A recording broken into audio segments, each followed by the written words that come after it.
Well, good evening, ladies and gentlemen. I think we've got a handful of folks already in the room here. In addition to the folks that we have here in the room, I'm Christian Brady. I'm Dean of the Lewis Honors College. This is something new that we're trying. We're doing a webcast to answer some questions that you may have about the Lewis Honors College and admissions and processes. So it is a little, it's new for us, so we're giving it a try. We've got a lot of wonderful people around us helping us out. And so allow me to begin by introducing the folks in the room. To my left, your right, is Jacqueline Jameson, a sophomore majoring in psychology and philosophy from Pittsburgh. Welcome, Jacqueline. Good to have you. To my right is, who are you? I'm Greg Robinson. Greg Robinson. Right. Greg is our Director of Recruitment who joined us at the beginning of this year. We're thrilled to have him with us. Came from the College of Design with many years of admissions and recruitment experience here at the University of Kentucky. And to his right, Asia Payne. Ms. Fabulous. Miss Fabulous, who got is it. with Scholarship and Financial Aid. Yes. So thank you all very much for being Yes. here. Off camera, there are some other folks who might answer questions for you as well.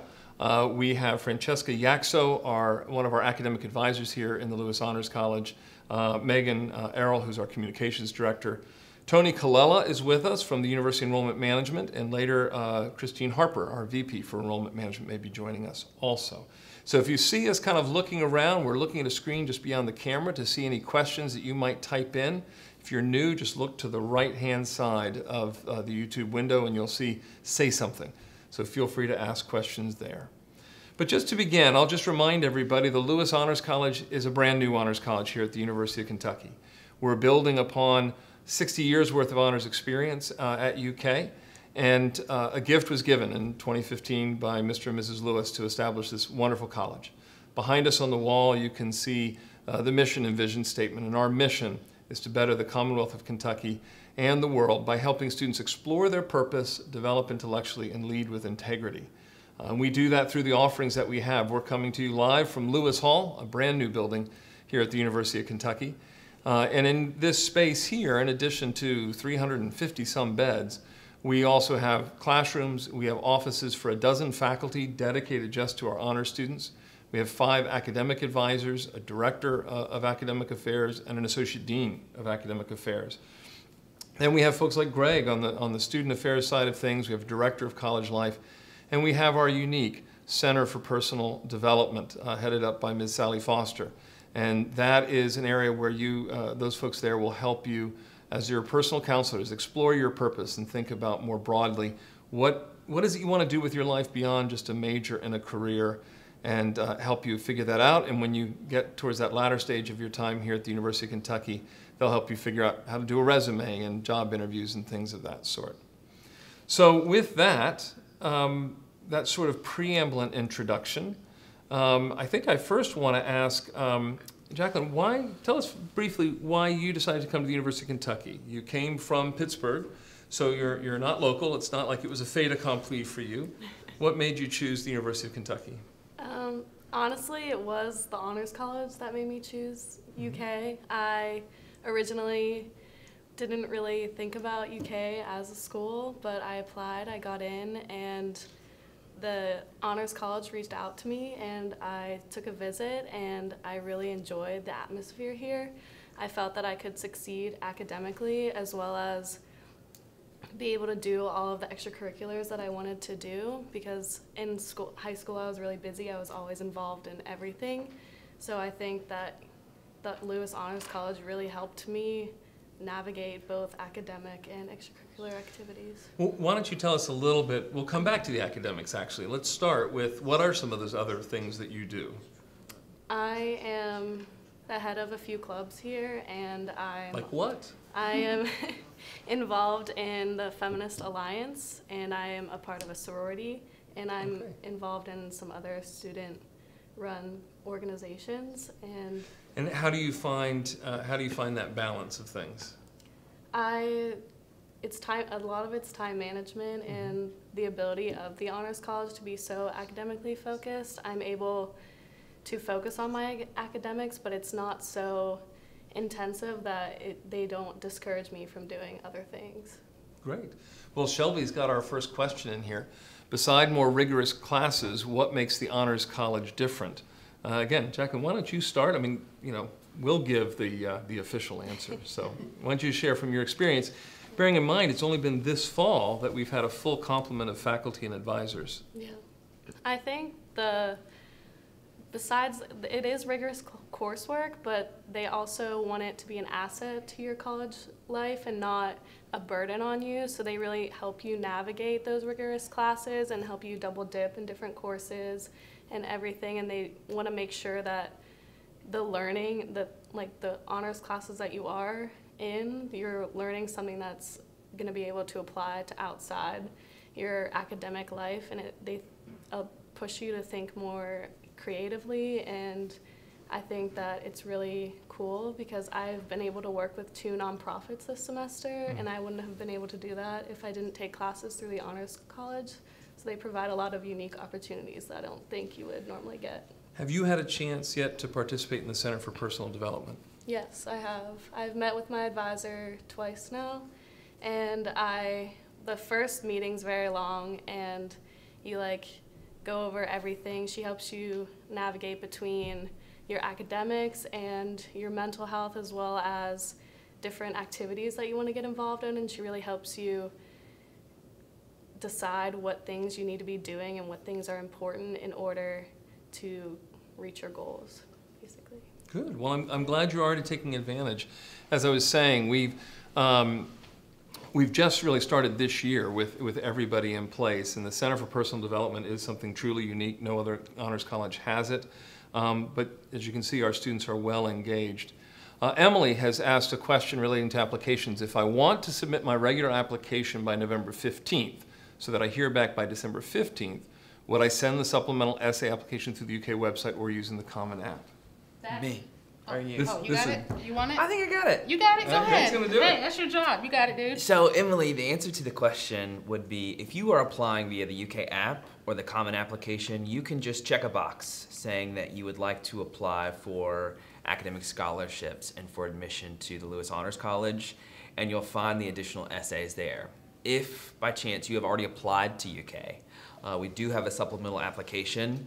You can contact your UK admissions officer. They're sorted according to last name. It's a pretty easy find on the UK website, uky.edu. They can provide you with a supplement. You'll complete that supplement, and then they'll attach that to the original application. So let's go over that one more time because I want to make sure I know. Yeah. and Emily's asking, because there isn't, we should say for folks, there's, if they apply by November 15th, and actually Right. Asia, Yep. What's the special deal with November 15th and the Yeah. FAFSA? Yeah, absolutely. So if students apply to UK by November 15th, So that's just the basic UK just app. the They go ahead basic and UK hit send app on and that. hit send on that, even without the honors supplement. Obviously, Exactly. we want students to apply at the Yeah, same time, yeah, but but if they don't, and they file a FAFSA by November 15th, so a couple days from now, they will have an admission decision and they will have their financial aid package by December 15th. And is that a final financial aid package? That or- is not. That's the preliminary one. Okay. The competitive academic scholarships will not be decided till February, but they will have that preliminary financial aid package to you by December 15th. That's great, and actually that's a good segue. So the point is, encourage folks to go ahead and do that application by November 15th. It's FAFSA 2. And this year, scholarships and honors are combined. They check one box, and there are 2 essays there, and that can be done by the supplemental application. Absolutely correct. So if they want to take their time, they're welcome just to do it all. December 1 is that deadline. Absolutely. But if they want to be considered for competitive scholarships and honors, it's the same application. They'll be read for the whole pool as well. So, and that is, so Greg, to come back, they hit send on their the university app, and then they come in, they go to the admissions. How do they? So we've got somebody else was asking With as a well similar here. question. Yeah, similar question. So if you have, or you are going to go ahead and apply to the University of Kentucky, please do that. And you then decide after the fact that perhaps you'd like to apply to the Lewis Honors College or apply for competitive scholarships. You can do that via supplement. You just need to contact your UK admissions officer. Those folks, again, they're easy to find. It's uky.edu. You can search admissions officer. They're sorted according to last name. you can email those folks and they will provide the supplemental application. You'll complete that, you'll send it back to the same officer, and they'll make sure that that is attached to the UK app or the Common App, and then that it's properly reviewed. So Excellent. It's easy to do. So, and on the application, you know, there are these 2 essay questions for both the scholarships and the honors, as we said, and they're challenging. But I want to remind you, we've actually got this on the dean's blog at honors.uky.edu. We're just looking for a conversation here. Imagine you're sitting across the table from me, and I've asked you this question, because our first question, for example, is about when industries shift and even collapse, areas of population density in America continue to change, the amount of available work in any given city ebbs and flows, and it sounds really boring. It's not meant to. But think of a place like Cairo, Illinois. There's no longer any industry there, but thousands of people still live there. What should happen? Should the government step in? Should private industry? How would that work? So you'll see a lot of rhetorical questions in that one essay prompt. You don't have to answer every single one. Just think about it for a while, and then sit down and write that out for us. And we make it clear that that essay is to help us see how you think critically about problems. So it's a really complicated problem. We don't expect you to solve it because nobody's solved it in our country. And then the second one is, we're very open. It's a question about integrity, getting a sense of how you think about the world around you. And so that's a question about, you know, with technology, there's all sorts of things that we are able to do. Dolly the sheep, we can clone certain animals. Should we? What should and shouldn't we clone, and so forth, or do in that task? I see that UK folks have put up for us the link for the admissions officer there on the YouTube site. So that's right there, uky.edu/admission/contact-us is right there. So, Greg, why don't you talk a little bit more about what it is that we look for and how we assess the applications. There's often questions about GPA and ACT. For honors, we don't worry so much. We don't look at all at the ACT score for honors, but scholarships does. So why don't the two of you talk a little bit about that process? Sure. What we're looking for. And I feel like, and I'm certain that Asia does as well, we're looking for well-rounded students, regardless of, you know, ACT and GPA. Yes, there are requirements in terms of scholarships, and those things we are concerned with as well. But that's not it. We want folks who are involved, leadership experience, extracurriculars, community service is obviously very important. In terms of the essay, I always, you know, I want to know who you are within the parameters of that particular prompt. So share with us, you know, what it means to you to be an academic, an intellectual, social thinker when you're answering those questions. And we're admitting students on a holistic basis. So, like you said, the rigor of your course schedule, ACT, GPA, involvement, all of that, you as a whole student is being reviewed, and not just reviewed once, but twice. Yeah, that's right. So we take this very seriously, and we know, I think, that we're asking lots of students. And we appreciate your applications, and it's something that we have taken a lot of time to review and make sure that we're admitting folks that are the best fit for this program at that time. And the holistic assessment, that's something important to talk about as well, because a lot of our students, of course, some are coming from excellent backgrounds. You went to a great high school I know of in Pittsburgh, but a lot of our students come from smaller regions with high schools that don't necessarily have all the offerings of AP classes and international baccalaureate and so forth. And we know that. And so we're not going to hold you responsible for taking coursework that wasn't available at your high school. And so we look very carefully at your transcript. We want to see that you've taken a challenging course load and challenged yourself and done well with what you've done. Asia, do you want to add on the scholarship side? Sure. So scholarships are very similar, except that we do have requirements. We do have hard requirements that students must meet in order to qualify for an academic scholarship. Requirements in terms of ACT score. Yes, exactly. GPA. In terms of ACT and GPA, those are hard requirements.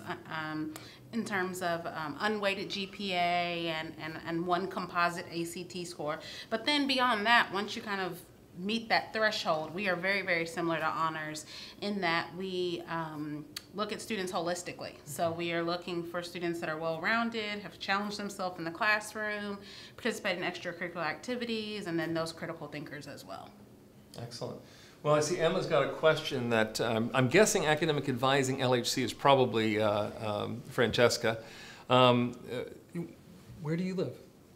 Do you live in one of the honors residence halls? I did last year. You did last year. Where did you live last year? Here in Lewis. Here in Lewis? Yeah. So the question was, do honors students live in the honors dorm for all 4 years, or is it just primarily for underclassmen? And the answer is, it is entirely up to the students. I'll give the details, and you can give your experience. But because we have, for example, various living learning programs like engineering, STEM cats, and so forth. So some of our students will do that their freshman year, but we have an honors quad here, HQ, as I like to call it, because I like cheesy phrases and names. But we've got Lewis Hall, Donovan, Johnson, and Hagen. And so we've got that great community. But wherever you live, you are a part of the honors community as long as you were here as a student. And so when we put on functions, right out tonight, they've just run out of food for Friendsgiving. They brought in roast chicken and the green bean casserole with little onion things on top. All of that is open to everybody in the Honors College, no matter where you live. And I'm guessing, because you said you're in a sorority, you're probably in the sorority house this year. Is that right? Not this year, but I'm living there next year. Okay. But So what was your experience living here in Lewis last year, and what made your choice for where you're living now? last year, it was a really good experience. I have a lot of friends that are still living here this year. I was a part of the Honors LLP. It provided a lot of opportunities for me to get to know people within Honors who were like-minded students that had both academic goals and extracurricular goals. They both were aligned with what I wanted to do, so it was really important for me to have that community, especially freshman year as I was getting adjusted.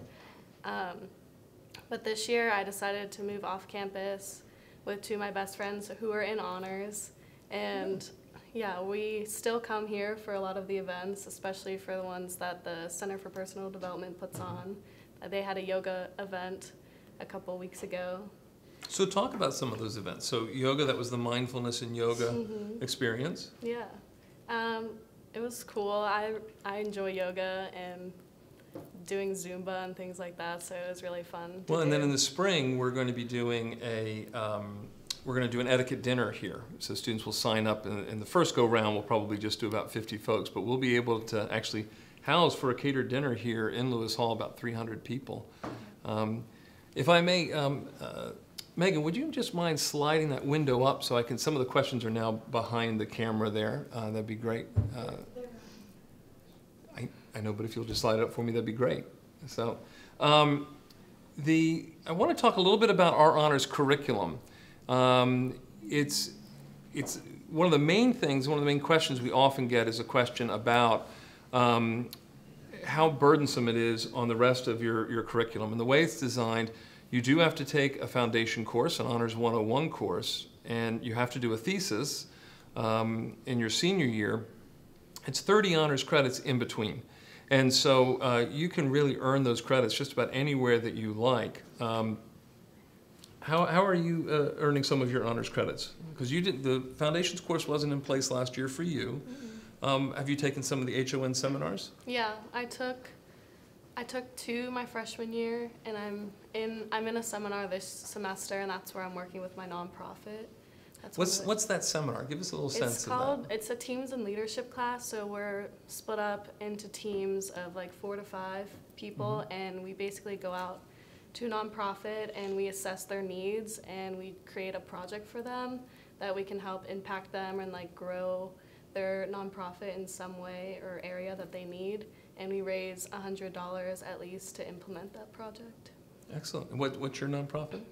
Arbor Youth Services. It's a homeless shelter. It's an emergency homeless shelter for youth, and it's the only one in central Kentucky. Oh, wow. So yeah, they need a lot of help. Well, that's great. That's wonderful. So you're really making a real impact even while you're getting credit and earning.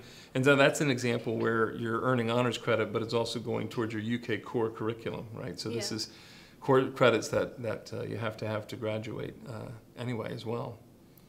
Yeah. Good. Yeah. Anything? And are you taking other honors courses right now? Not right now, but last semester I took credits, and the honors classes are designed really nicely where it helps you with the core requirements. It's not meant to be an addition or a burden on your academic schedule. no matter how rigorous you want it to be, it's meant to be an asset and to help you think differently and to maybe get something different than your typical lecture-based class, which I really like. Excellent. Yeah, all of our honors seminars are no more than, well, there's a couple like chemistry that are a little larger, but the vast majority are no more than 25 students. Mentioned before that now that we're fully formed honors college starting this year, we have Lewis lecturers dedicated to our honors students who are right here. So they teach the foundation course and then they're teaching other courses as well. And then they're also here for our students. Of course, all UK faculty are, and I should have led, as I usually do. You should come to the University of Kentucky because of the University of Kentucky. It's a great university that we're a part of here, and all of what we're talking about is built upon the strength of the University of Kentucky. But having our own faculty right here in Lewis Hall is helpful as well. So if you're interested in the area, so for example, we've got one faculty member who is an archaeologist and does Iron Age ancient Israel. We have another who does 19th century and early 20th century American literature. We have a forestry expert. We've got someone who does Appalachian studies. We've got history of science. We have a historian of Eastern Europe who also was an engineer for a few years before he went back and did his doctorate. All of our students will get involved in research, and these faculty can really help you get a sense of, okay, what does that look like, and what's the deal with all of that. So, and that's part of when we talk about what makes the Lewis Honors College distinct and unique. It's these sorts of touches and being able to have it here. And as I said, Lewis Hall, where this all happens, is part of the Honors Quad, but we're part of the university as a whole.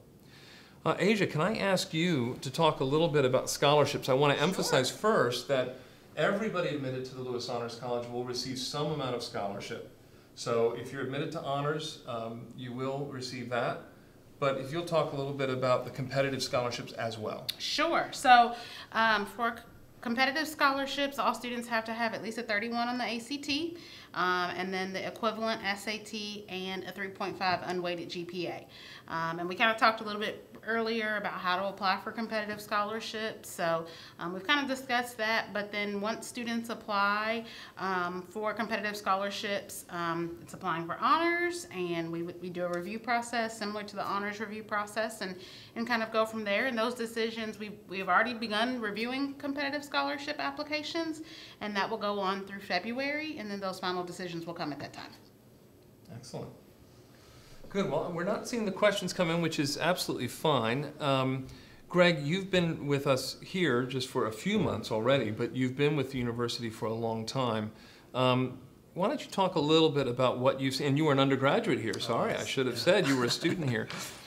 I think folks do need to know, and maybe some of the parents who might be watching and listening to this as well, who might be UK grads themselves. Sure. A lot has happened in the last 7-8 years, especially under Dr. Capilouto, but in the last decade, really. So why don't you talk a little bit about that change in growth and how you see that folding into the UK experience as a whole and honors in particular? Yeah, well, of course I'm very biased because I'm an alum. And I enjoy my work because I get to sort of share my experience with people. Mm-hmm. But for me, connecting students with all of the new facilities in terms of residence halls, the Jacobs Academic Science Building, the things that are currently under construction in terms of UK law, it's an exciting time to be here as an incoming Wildcat. It's an exciting time to visit as an alum and certainly as a staff person. I am excited to be in Lewis specifically because I think of this as a huge body of resources, right?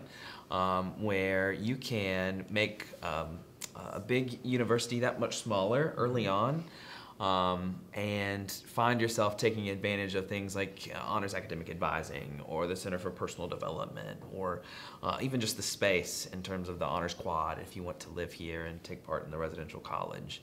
And so when I talk to students who are considering UK and they're visiting other institutions, I talk about what they're looking for in a college experience. And usually it always leads to, I want as much opportunity as I can get. Mm-hmm. Well, it's hard to find a place like UK where you can basically study anything on one big campus And That's a real distinction. There are only 8 universities that have everything here. The only thing we don't have that I can think of is vet school. yeah, Yep. yeah. Right? But you can stand right in our quad and look out, and you'll see medicine, dental, law, engineering. I mean, everything is really, it's all just a short walk away. It is, you know, and you don't have to go an hour away to find No, UK that's right. such and such, right? And so you've got all of that here right at your fingertips, but you can make this big campus that much smaller. Lewis is just one way to do Yeah, that, and yeah. so Good, it's very excellent, valuable and good excellent. to see. Well, we are getting a couple more questions. One question was, if we get accepted as freshmen, do we have to apply for the Honors College and the competitive scholarships every year? No. As long as you remain in good standing within the Honors College, some of the competitive scholarships might then be have separate criteria, but they're usually, I mean, as far as I know, correct me if I'm wrong, Asia, as long as they're meeting the honors requirements, Absolutely. you'll keep your scholarship, and you don't have to answer that every year, apply for that every year. And I'm just, how do you decide who gets into the Honors College and who gets a competitive scholarship if the application is same for both? We work together. So the folks in Asia's office and our office with Greg, we're all reading the same applications together, and then we sit down together. Scholarships will make their decisions, but we do it jointly. And so we're looking together at all of that. Excellent, thank you. In terms of the scholarships and our application, as we said, we read it twice, so everybody gets 2 readings, so it's not just up to, you know, Greg has a grumpy day, and Yeah. he just He gets a scholarship. no, that's not how it works. We make sure, and in fact, if Greg reads an application and he's hard, so he gives you a low score, and I read it, and I think you're fantastic, it will then go on to a third person if we feel that there's a discrepancy. So everybody really does get a chance, and as we said, where the competitive scholarships have baseline 31 ACT, and I think it's 3.8 GPA? 3.5. 3.5, excuse Yep, me, 3.5 3.5 GPA. Honors, you don't have to have a set ACT, but on the other hand, anybody admitted to honors will get some amount of scholarship. So you're guaranteed some portion of scholarship there as well. What do you think so far? You're a sophomore. You've seen these changes come. You've seen the life sort of increase here in Lewis Hall. If you were a high school senior now, what might some of your questions be, or what would you want to tell yourself? That's a good question. I definitely would want to know like what sets this honors college apart from honors colleges across the U.S. Excellent question. We didn't even script that, did we? No, but it's a great question, because on some level, we're all doing very similar things, which is we're taking what our institution has and seeking to provide greater opportunity for honors students. Most of the time, that's lowering barriers to make sure it's easier for students to do research, to study abroad, and to do these things. And that's why it's so important to recognize and to think about the fact that we are the University of Kentucky. That's the first thing. Every honors college and program is only as good as the university it's a part of and what it is. So first and foremost, we're part of this great institution. The second are the things that we've talked about that we're building up. You're starting to take advantage of the Center for Personal Development, the fact that you have an academic advisor in your department and you have an honors academic advisor as well, and a personal counselor. We have got Dr. Kandwani Pwanda, Dr. K, who's our Director of College Life. I mean, there's just a whole lot of support around it. So Haley's asked another question: how many students are in the Lewis Honors College? We look to bring in about 10% of our incoming class, so roughly about 500 to 530, somewhere around there. We're currently a little over 2,100. I should add, and I can't believe I've waited this long to remember, if you don't get into the Honors College right away, and you come to the University of Kentucky, you can still apply as an upper level admit. So that's a great opportunity to come in, because I did not do well when I first entered into college. But you got your wings and you start to fly. That's a great opportunity to come into the college as an upper level. I would also like to add, as students are applying to UK, and you'll hear from the university 4 to 6 weeks from the time that you submit your complete app. For the UK application. For the UK app. But once you're admitted to UK, you should go ahead and apply for housing, and you can list the honors residential college as one of your choices in terms of living learning community, and you'll have the opportunity to live in the honors quad, even perhaps if you're not admitted to Lewis right away, and still get to surround yourself with like-minded students who have similar goals and interests, and you can sharpen each other's skills in that way, which is great. Absolutely. So Greg was talking about the fact that we want to make sure anyone can live in the honors quad as long as there's room. Honor students get a first opportunity, but frankly, it's about 50-50 right now. Shelby is asking if the Center for Personal Development is only for honors college student. The personal counseling is, but we have the Stuckert Career Center here at the university for all of our students. And we do a lot of programs here at the college that are broad and open to the entire public. So we will bring in a major speaker. We might do some small functions with honor students, and then we open it up and do something in Memorial Hall, for example, 600-800 people there. So Easy Oatmeal, love the name, thank you very much. Ask, can you give a little more detail about the senior thesis? Absolutely. So our seniors, starting with folks who came in freshmen this year, so you all coming in next year, this would apply to you as well, will have to do a senior thesis capstone project. So for most folks, that's a research type project.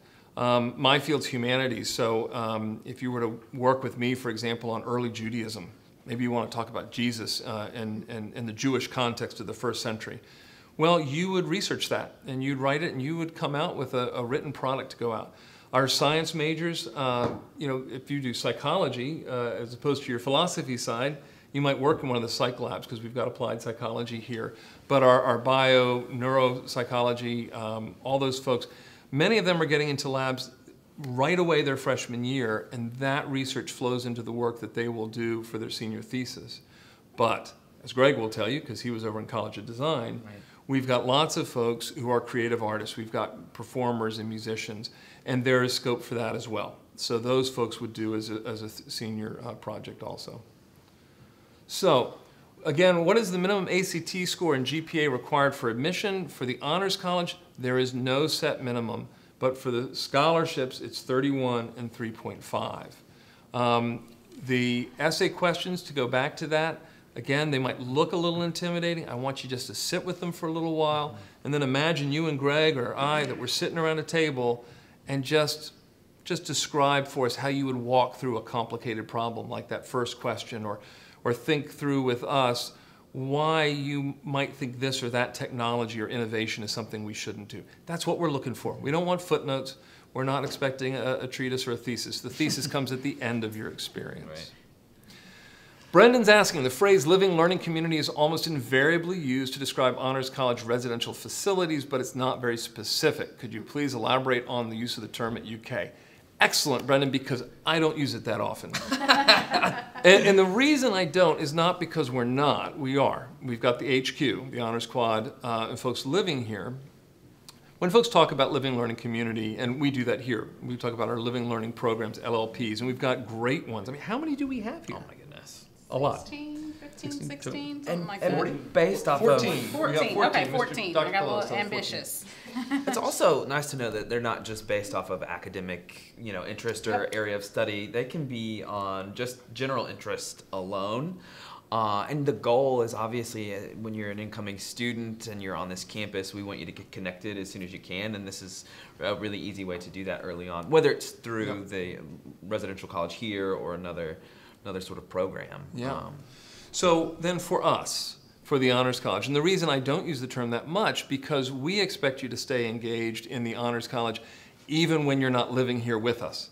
So as you move along, you might join a fraternity or sorority, you might get involved in all sorts of other things, live off campus, live overseas maybe at the time, and yet we still want you to be a part of this community. And so we are engaging you, we want to engage you in every aspect of your life, not in a creepy way, by the way, just in the sense that we know that you're growing and you're developing in your time. So for example, we've got built into our curriculum 6 credits of experiential learning that we expect from y'all. What that means is things like potentially doing the program that Jacqueline has done, where working with nonprofits and NGOs in the area around us. It might be an internship that you're going to do. You might do a research with another company. We've got a big name company around here I won't name because I'm still negotiating with them, but they do a lot of research at multiple sites around the world.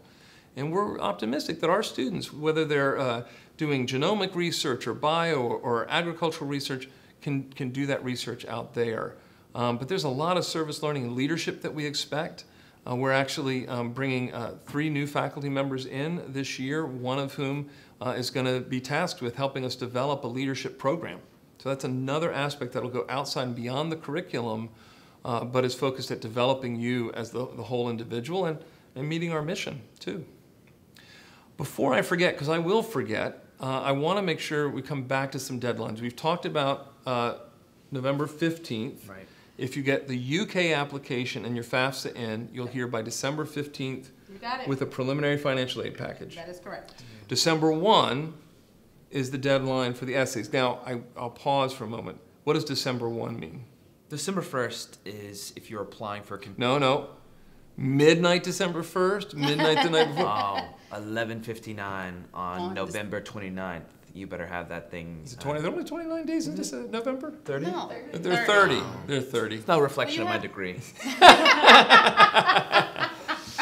December 1, that's when your honors and scholarships applications have to be in December 1. February 15th, that's the day that we will announce to everybody for honors and scholarships. And we all send it out at one time. UK admission, you will hear on a rolling basis, right? Absolutely. So you'll hear Absolutely. UK admission on a rolling basis, but February 15th is the date for us. And then we want to let you know, we're going to continue to engage with you. We might do another one of these in the spring to answer any questions if you can't come here, but we really want you to come and visit us. We still got time before December 1. Certainly. For you to come out and be with us, but in the spring we're going to do a lot of sessions here, get you chances to be with students like Jacqueline. Greg and I are going to be on the road, and we are going to be able to we want to get out there to be with you and answer any questions that you have. Now this video is going to be going up on YouTube, right? So we'll put that up there. If you're just listening to this now and you're not listening to it live, please go ahead and put those questions up because we can then see them and we can respond to them on the YouTube channel itself. All right, Shelby asked, I got my acceptance letter, presumably for UK, a few weeks ago. When can I accept my packet with financial info? December 15th. We will send, as long as you filed the FAFSA. FAFSA is the key. FAFSA is the key. For all FAFSA filers, if you've applied by November 15th, and obviously, Shelby, congratulations, you've already been accepted. Yeah, well done. You will get a financial aid package right around, I believe they're scheduled to go out on December 17th, because the 15th is Saturday. Okay. But December 17th, that Monday morning, you can expect And how will they, notification. how will they be contacted? Yeah, absolutely. We will send emails with how to view the financial aid package and portfolio on the My UK portal, and then we will also put a physical copy of the letter in the mail. Oh, excellent. Great. Jacqueline, anything you want to share? Thinking again maybe about yourself a couple years ago. Think about, actually I meant to ask you this earlier because you're not from Kentucky. You're from Pittsburgh area, as we've said. How does it feel living a little further away from home? Pittsburgh is, well, it's about 6 hours, isn't it? 6 hours? Like 6.5. Yeah. So how has that transition been? And would you encourage students to really think, even if they're coming from abroad, to farther afield, to give it a go here? Yeah, definitely. Coming to UK, I originally thought that it was going to be a lot of students from Kentucky. But actually, there's a lot of out-of-state students here, as well, in addition to students from Kentucky, and it's been really easy to adjust because I've had this community here, and UK does a really good job of including students and like having events, encouraging students to meet other students, and really welcoming them into their community, and it's been really easy. So I think I really encourage other students to come. You've made a home here. Yeah, I definitely have. Excellent. So Kelly's asking us, is there any way you can get a tour of Lewis Honors College? Absolutely. Greg. Yeah. How do they go about making an appointment? Kelly has to call me. No. So Monday through Friday from 11 to 2, we offer tours every hour on the hour. with either myself or the Honors College Ambassador team. It's easy to schedule that within perhaps a larger UK tour. And so just shoot me an email. My email address is grobinson. Robinson at uky.edu, and I'll be happy to schedule that. Excellent. So Grobinson Yes. at uky.edu, just you can find it all, honors.uky.edu. Emma is asking, do the competitive scholarships require an interview on campus after the essays have been reviewed? Some, correct. Great question. So the presidential scholarship, which is the first level of competitive scholarships, the one that requires a 31 ACT or SAT equivalent and a 3.5, that does not require an interview. If a student qualifies for a Singletary scholarship, which is a 33 ACT or SAT equivalent and a 3.8 unweighted GPA, then yes, students will be invited to campus for an interview. Unfortunately, we cannot invite everybody for an interview, so we will review the applications, and then certain students will be invited for an on-campus interview for the Singletary scholarship. and the Singletary scholarship is the one scholarship that is exclusive to honors at the moment. And it is distinguished by also having a dedicated faculty member and a service and leadership component to it. So it's an excellent program. And Daniel Kirshner is our faculty member who's just joined us, a professor of philosophy, who's excellent. We've put the information up there for scheduling the visit. We're coming towards the end of our time. Panel, is there anything that I've forgotten or to think about? We're working very hard here to build truly one of the greatest honors colleges in the nation that is a part of one of the greatest Research One institutions. UK is already there. We're building up the Honors College, and I hope that you'll join us. We really want to build a strong and diverse community. So whether you are perhaps a veteran, you have returning to college after a time away, you come from a small town, you come from a big city, you come from a prep school, you're a captain of your swim team, whatever your background and experience is, I hope that you will apply. And when you apply, you're going to be applying for the scholarships as well, all together. So please consider doing that. Reminder of the dates, November 15th with your FAFSA. Get you an answer by December 15th with a preliminary financial aid package. December 1 is your deadline for applying for both of these. And we'll notify you for everything February 15th. But your UK admissions will be on a rolling basis. You'll hear about that along the way. So with that, have I missed anything? I don't think so. I think you covered it. Yeah. Go. Well, we hope to see you in blue. Thank you all very much. Bye-bye.